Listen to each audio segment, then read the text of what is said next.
Olá, amigos do Vestibulando. Tudo bem? O tema da nossa aula de hoje será Brasil Colônia. Vamos identificar as principais instituições e as principais atividades econômicas do período colonial. Preste atenção nesta gravura. A gravura retrata aspectos da vida cotidiana durante o período colonial. Período colonial que está subdividido em pré-colonial e colonial. Pré-colonial, 1500, 1530, caracterizado pela atividade da extração do pau-brasil e o regime de feitorias. Observe este mapa. O mapa assinala em pontos amarelos as principais feitorias portuguesas aqui no Brasil para a extração do pau-brasil. Essa atividade econômica era exercida pelos índios. Portanto, os índios iam até a mata, retiravam a madeira pau-brasil, que tinha uma importância para a Europa.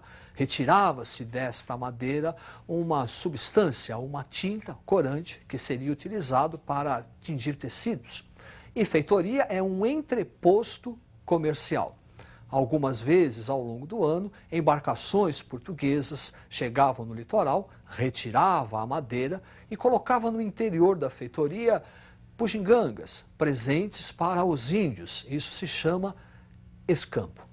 A partir de 1530, com a chamada expedição de Martim Afonso de Souza, inicia-se o período colonial. E esse período colonial é caracterizado pela instituição das capitanias hereditárias. É a divisão do Brasil em 14 longos lotes de terra entregues aos donatários, capitães donatários. Para você visualizar o que estamos falando, preste atenção neste mapa. Aí estão as 14 capitanias hereditárias, faixas territoriais, que seriam administradas pelos capitães donatários. O regime das donatárias foi regido por dois documentos: carta de doação, documento onde o rei transfere ao donatário a posse da capitania, e a carta de foral, que é um documento onde se estabelece os direitos e os deveres dos donatários na capitania. De maneira geral, o regime de capitanias hereditárias tendeu ao fracasso, excetuando duas: Pernambuco ao norte, São Vicente ao sul. As duas prosperaram em virtude do cultivo e o desenvolvimento da cana-de-açúcar. As demais tenderam ao fracasso. Falta de recurso dos donatários, ataque de índios. Para que o sistema de colonização e povoamento da terra não fosse atrapalhado, o Estado português vai criar o governo geral. O governo geral é uma centralização político-administrativa que Portugal realiza na colônia. O primeiro governador geral, Tomé de Souza, que vai fundar a primeira cidade e primeira capital do Brasil, a cidade de Salvador. Foi durante o governo de Tomé de Souza que os jesuítas iniciaram a catequização dos índios, com a instalação do primeiro bispado no Brasil, também na cidade de Salvador. Duarte da Costa, nosso segundo governador-geral, o seu governo teve uma série de complicações: atrito dos colonos com os índios e a invasão francesa no Rio de Janeiro. O terceiro governador-geral, Mendes Sá. Com Mendes Sá, houve a expulsão dos franceses e a fundação daquela que será a segunda cidade e também segunda capital do Brasil, a cidade de São Sebastião, do Rio de Janeiro.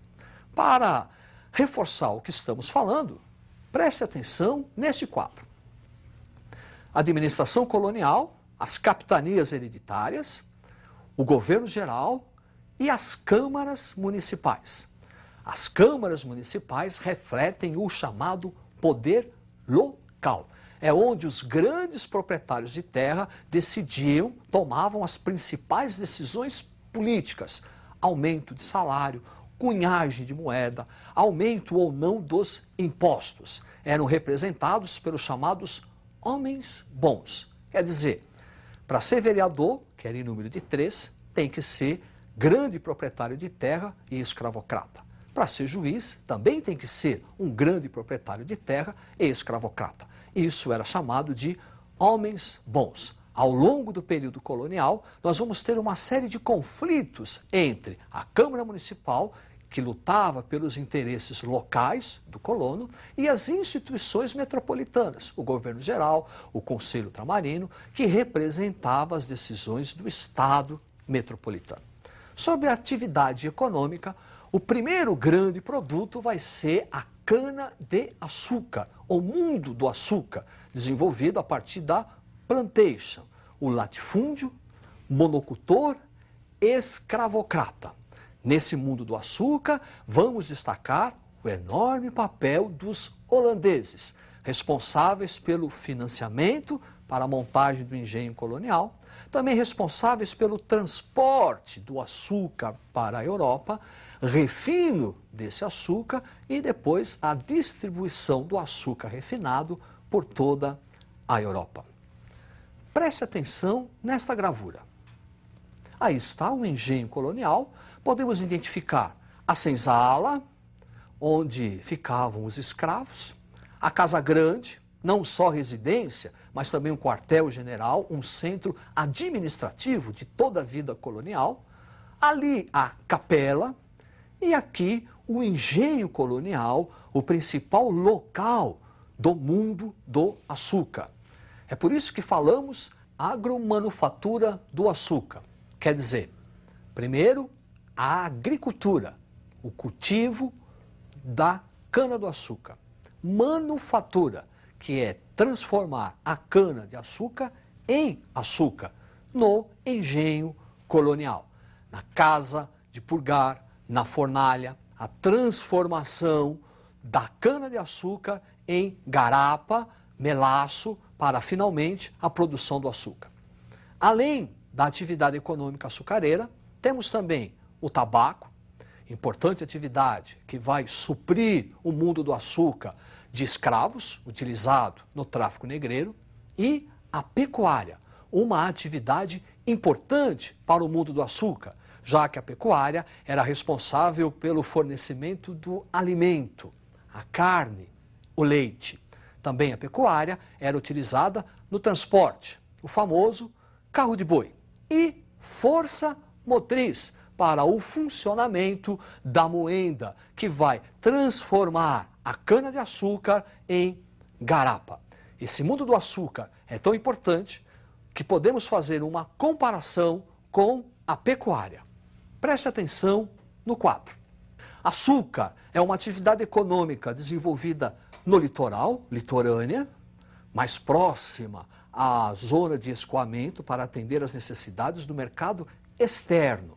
Já a pecuária não, foi uma atividade econômica do interior. A pecuária foi uma das atividades que vai favorecer a interiorização da colonização, porque a pecuária voltava-se para atender às necessidades do mercado interno. No mundo do açúcar, trabalho escravo, e na pecuária, trabalho livre.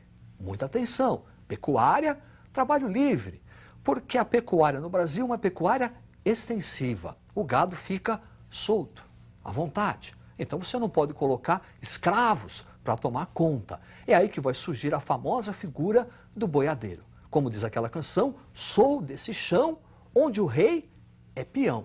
Então perceba, no mundo do açúcar, por causa da escravidão, a noção de trabalho que nós temos é negativa.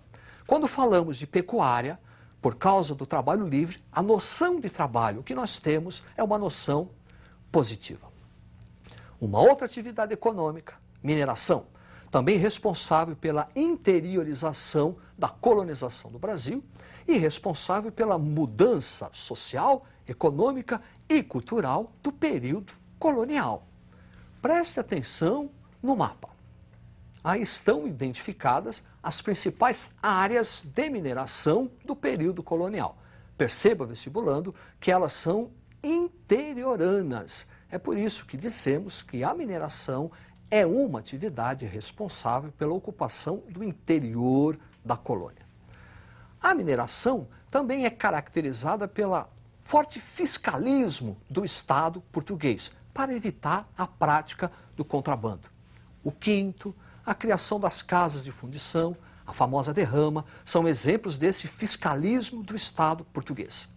Mas a grande consequência da mineração para o período colonial foi o crescimento populacional em larga escala e o desenvolvimento das cidades, o urbanismo. Desse desenvolvimento, nós vamos ter a formação do mercado interno, desenvolvimento de atividades econômicas que vão favorecer a circulação da moeda, tráfico de escravos da decadente zona canavieira do Nordeste para a região Centro-Sul e também um mercado da pecuária, abastecimento de gado leiteiro e gado do corte do Sul em direção à região das Minas. Preste atenção nesse quadro. Aí está mineração, crescimento populacional, desenvolvimento do mercado interno por conta do desenvolvimento de cidades, urbanismo, interiorização, desenvolvimento artístico e ideias de emancipação. Desenvolvimento artístico. Durante o período da mineração, o Brasil recriou o estilo barroco, muito bem retratado na figura de Antônio Francisco Lisboa, o nosso Aleijadinho. E também no sentido da literatura, desenvolvimento da escola literária, o arcadismo, muito influenciado pelo iluminismo europeu. Ideias de emancipação. Em virtude do desenvolvimento de uma classe média rica ligada à área mineradora, os pais mandavam seus filhos estudarem na Europa. Quando eles voltavam da Europa, voltavam trazendo ideias de liberdade, igualdade, fraternidade, as ideias do iluminismo. E não é, por acaso, vestibulando, que o primeiro movimento que vai procurar separar o Brasil de Portugal ocorreu na região das Minas, a Inconfidência Mineira. Preste atenção neste quadro.